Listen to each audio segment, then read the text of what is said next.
जय हिंद दोस्तों, मैं स्वागत करता हूं आपका अपने एक कदम यूट्यूब चैनल एक कदम हिंदी की ओर में। मित्रों, आज आप लोगों को मेरी तरफ से संत रविदास जी की जयंती पर हार्दिक शुभकामनाएं एवं ढेर सारी बधाइयाँ। मित्रों, संत रविदास जी भारत देश के एक पूर्ण महात्मा थे, पूर्ण संत थे और उनकी पहुँच उस पूर्ण परमात्मा तक थी और वो एक पूर्ण संत के रूप में हुए।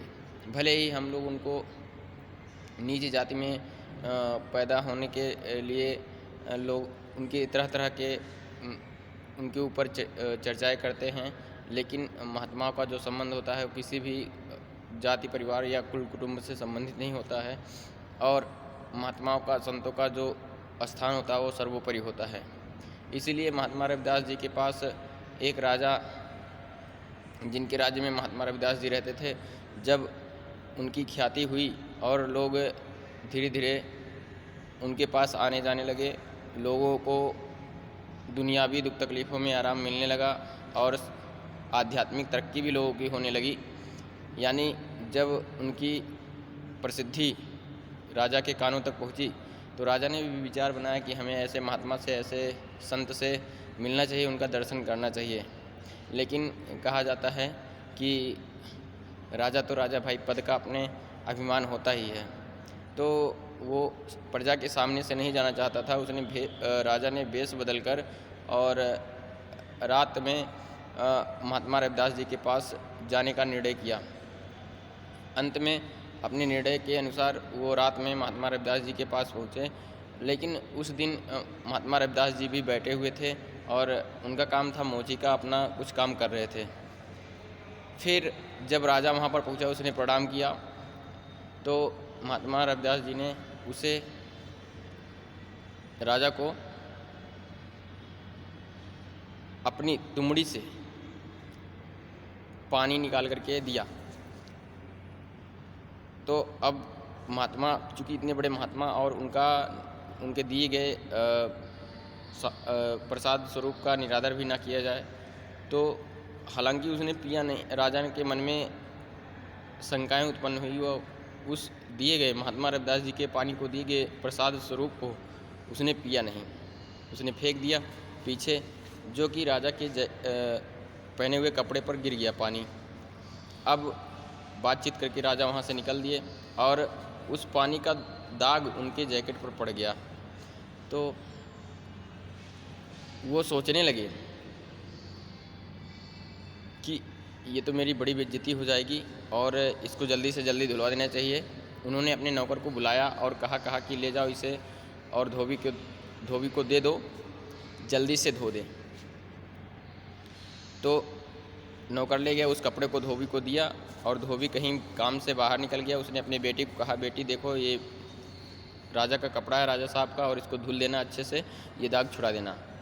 अब उसकी बेटी ने दाग छुड़ाने का अथक प्रयास किया, लेकिन दाग छूटने वाला नहीं था। तो अपने मुख में लेकर के कपड़े को और अपने दांतों से जब दबाया और वो उसका पानी उस धोबी की बेटी के अंदर गया, तो महात्माओं के द्वारा स्पर्श किए गए किसी भी सामान में शक्ति एवं ताकत आ जाती है। तो उस जल का प्रभाव इतना पड़ा कि उसकी बेटी के जो कर्मों के बंधन थे वो कट गए और उसको दैवीय शक्ति का एहसास होने लगा, आध्यात्मिक शक्ति उसके अंदर आ गई और वो भी एक महात्मा की तरह बातें करने लगी। इतना सुनकर के राजा के मन में बहुत ही ग्लानि हुई। उसने अपने आप को बहुत ही निकम्मा समझा, बहुत ही अपने अंदर आत्महानि महसूस किया।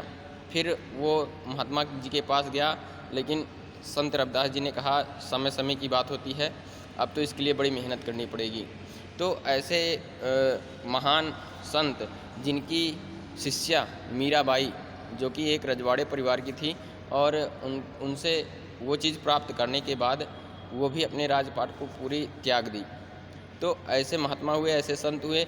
आज उनकी जयंती हम लोग मनाते हैं, लेकिन उनको भी हम लोग जातिवाद में बांट लिए हैं, प्रथावाद में बांट लिए हैं। लेकिन महात्माओं को, संतों का जो स्थान होता है वो किसी जाति से बंधे नहीं होते हैं, संबंध नहीं होता है।